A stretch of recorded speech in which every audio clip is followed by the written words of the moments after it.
Gracias por mantenerse en sintonía con todo el equipo de Despierta RD. Ahora vamos a hablar de un tema bastante interesante que yo sé que a ustedes les gusta. Nosotros normalmente decimos que el dinero mueve el mundo, ¿verdad? Pues aquí tenemos nuestro primer invitado, un economista, Franklin Vázquez, quien nos va a hablar sobre este tema. ¿Cómo va la economía? Eh, Bienvenida a Despierta RD. y gracias por la invitación. Eh, la economía en sentido general, la economía, hay que hablar entonces, si la economía mundial, si la economía de Europa, Vamos a situarnos si en la República economía de la República Dominicana. Dominicana. Iniciemos aquí. Claro, porque el tema con eso es que como esta es una economía abierta, esta es una economía que depende mucho del entorno internacional. Como el mundo es global ahora mismo, pero yo creo que en sentido general la economía dominicana va por buen ritmo. Yo creo que se están de alguna manera manejando los fundamentos de la economía. Yo creo que la política monetaria ha sido certera en los últimos años, sobre todo durante la pandemia y después de la pandemia. Yo creo que la política fiscal ha ido bien, aunque tiene sus temas desde el punto de vista de que hay un proceso de expansión del gasto público y lo habrá más ahora al ver un año preelectoral. Pero yo creo que hay mucha confianza de los inversores internacionales en la economía dominicana y cómo va la economía, y de alguna manera eso es positivo para lo que es la República Dominicana y para lo que son los agentes Bueno, económicos. el actual gobierno está liderado por un economista, entonces, ¿cómo es posible que la oposición, sin embargo, dice que los precios están altos, que la economía aquí no ha sido manejada correctamente? ¿Cuál es su opinión como profesional del área, No, mira, la inflación, según el manejo la actual? inflación y los aumentos de los precios, eso después de la pandemia, eso es global y eso no va a terminar. Pero yo quiero decir algo con toda responsabilidad. Y es que aun cuando los precios están altos a nivel mundial, yo creo que nosotros tenemos un mercado que es agiotista en sentido general. Yo creo que en República Dominicana hay mucha especulación. Porque tú vas a un supermercado, tú vas a un restaurante, tú vas, y los precios que tú tienes actualmente son precios solamente comparados con lo que tú tienes en Nueva York, con lo que tú tienes en Miami, con lo que tú tienes en Dubái. Y eso es, me parece, una exageración, porque aun cuando los precios han aumentado, por ejemplo, nosotros tenemos subsidios para los fertilizantes, que ha mantenido determinados productos relativamente bajos y estables en términos de el plátano. Ustedes hablaban también del tema del arroz, pero nosotros tenemos, señores, una especulación subterránea. Le digo una cosa, para poner un tema simple, el agua está de alguna manera, no paga ITEVI, y cuando tú vas a un restaurante te ponen un agua con el ITEVI, Sí. y un agua que te cuesta 150 pesos cuando en el colmado cuesta 20 pesos. Eso es horrorizante, porque a veces se le quiere achacar todo al gobierno. No, no todo. Y yo obviamente, yo no soy representante del gobierno acá, pero yo veo la economía con una claridad y una objetividad fundamental desde el punto de vista profesional. Y yo creo que hay agiotismo, yo creo que hay especulación, sobre todo de los comerciantes, porque el tema también es, y eso hay que entenderlo claramente, en la cadena de comercialización, cuando tú traes los productos del campo a la ciudad, en el campo te cuesta 5 pesos y cuando llega a la ciudad te cuesta 125 pesos. Pero el gobierno ha intentado eliminar los intermediarios con una cantidad de programas y de Eso es todas difícil, eso es formas muy complicado. continúan los precios elevados. No, eso es muy complicado. Lo que pasa es que no es un tema nuevo y hay un tema de monopolio. ¿Entiendes? Sí, el comercio, la intermediación en la República Dominicana es un monopolio y son 2 o 3 empresas que manejan ese monopolio. Y obviamente enfrentarlo no es fácil. Ahí yo siempre hablo de la concientización del empresario. Yo creo que el empresario dominicano y el comerciante debe tener mayor conciencia de lo que es, desde el punto de vista de el agiotismo, como dije anteriormente, y de que, señores, tú no te puedes ganar todo el dinero del mundo a costa de los consumidores, a costa de la población. Usted hace referencia al ITEVIS y a los cobros en los restaurantes y a propósito de esto surge la inquietud, que sé que mucha gente en casa la tiene, ¿Cuándo se debe de pagar el 10% de ley que te ponen en la factura en los establecimientos comerciales y cuándo no? Me refiero al tema de que cuando vas por ventanilla, vas por el drive-thru, como se conoce popularmente, ¿es correcto que te cobren el 10% de ley cuando no has recibido un servicio en el interior del restaurante? Sí, pero aquí no hay control de eso. Hay una ley que lo establece, el 10%, que es para el servicio. Pero eso, eso aquí no lo cumplen. Porque además hay otra cosa, señores, y también lo voy a decir con toda responsabilidad. El consumidor dominicano es un consumidor irracional. Cuando te traen la cuenta, a veces tú no ves lo que tú estás pagando. Y de eso se aprovechan los comerciantes, de eso se aprovechan los restaurantes, porque en definitiva, el consumidor, y me lo decía un profesor colombiano, me decía, bueno, es que el dominicano, si tú le traes camaleón en lata, él lo va a comprar y no va a preguntar precio.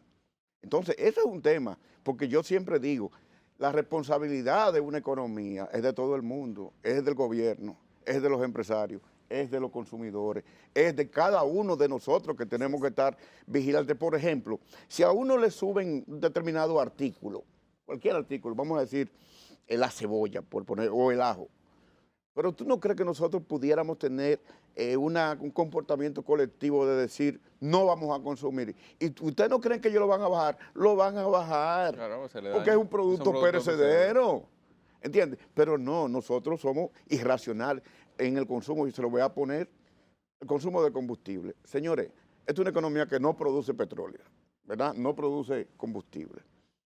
Y nosotros todos queremos tener un vehículo de alto cilindraje. En México que producen, en Alemania que producen, los carros que tienen son carros pequeños.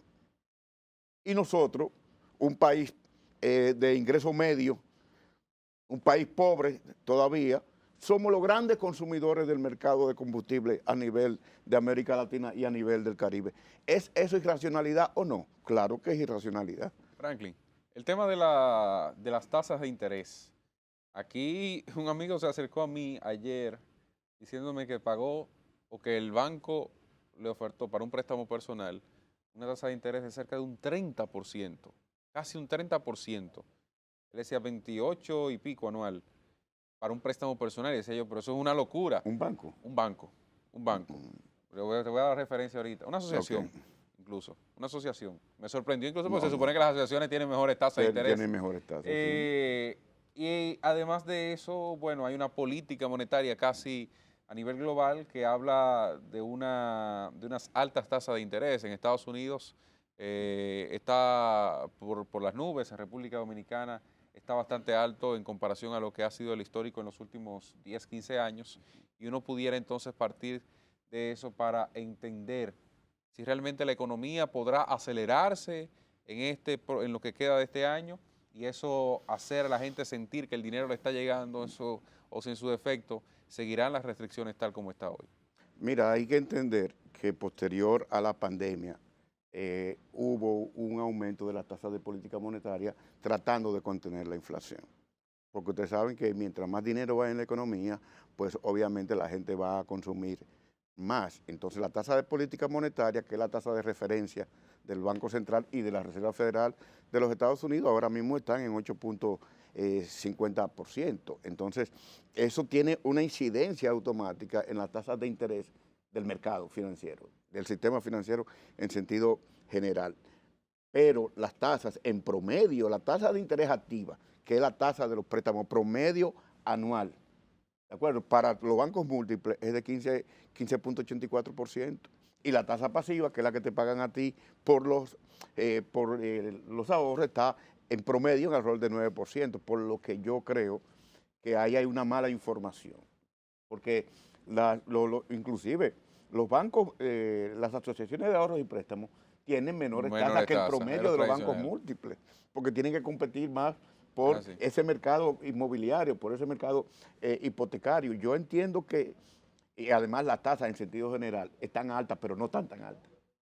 Es decir, el que te está dando el que te está dando un 28% está abusando. Es excesivo. Es excesivo. Porque discúlpame, ni siquiera las tasas que te dan los microcréditos andan en Pero ese nivel. ¿se podrá la economía, digamos, que recuperarla? ¿Puede haber un cambio en lo que queda de este año en torno a lo que se ha vivido hasta ahora Sí, sí, sí, respecto sí, a la tasa? va a cambiar. De hecho, ya Hacia la baja. hacia la baja. La Reserva Federal dio señales de que en mayo, junio estarán bajando la tasa de política monetaria, que es la tasa de la Reserva Federal, y entiendo que el Banco Central también irá a la baja porque, mira, yo siempre lo digo, todavía no hemos salido totalmente de la crisis mundial, de la crisis sanitaria y de la crisis económica que viene con la guerra Rusia y Ucrania. Entonces, cuando nosotros nos recuperemos totalmente,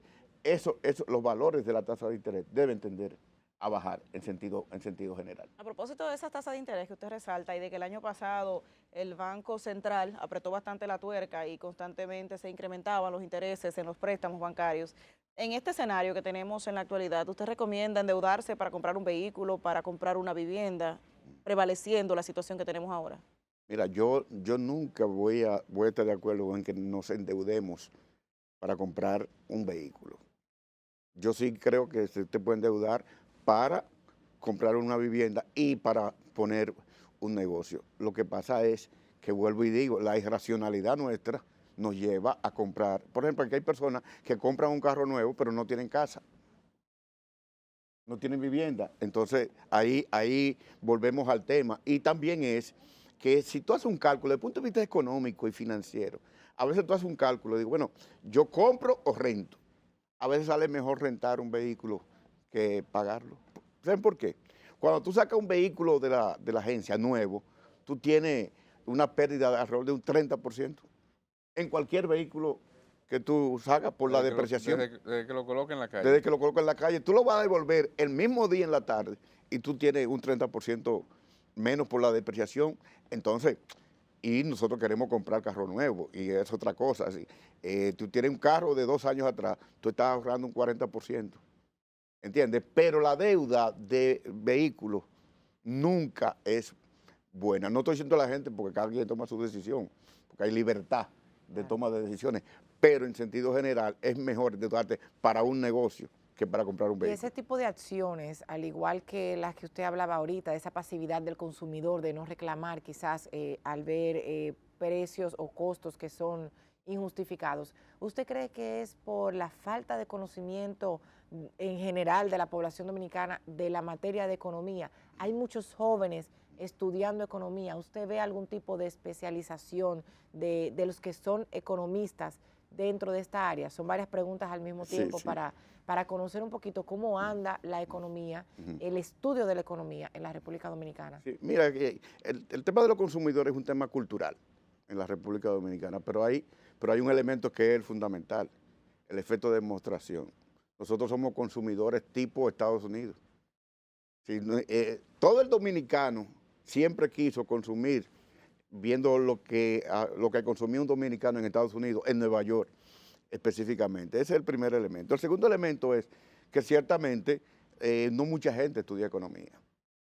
Y no mucha gente, la mayoría de la gente no sabe de economía y no sabe de estos fundamentos, pero no tiene que saber. Basta con que sepa de finanzas personales y que administre finanzas personales, porque a veces no es una cuestión difícil, es tú saber, por ejemplo, cuánto te cuesta el dinero. Y segundo, ¿cuál es la capacidad tuya de pagar un préstamo? Esas son preguntas simples que tú pudieras de alguna manera aprenderla, hasta leyendo en San Google y artículos. El tema es que no leemos. En sentido general, el dominicano no lee. Entonces, tú tienes un problema fundamental, que es lo que yo le llamo un pecado original. Y sobre todo que desde el colegio, las escuelas básicas, tenemos problemas con las matemáticas, así que ya usted sabe, la mayoría. Pero bueno, Definitivamente. muchísimas gracias, Franklin Vázquez, por haber estado Gracias con a ustedes. nosotros, un tema bastante interesante y bueno, a todos ustedes, quédense ahí en sintonía porque todavía tenemos muchísimo más de Despierta RD. En breve, nuestro próximo invitado.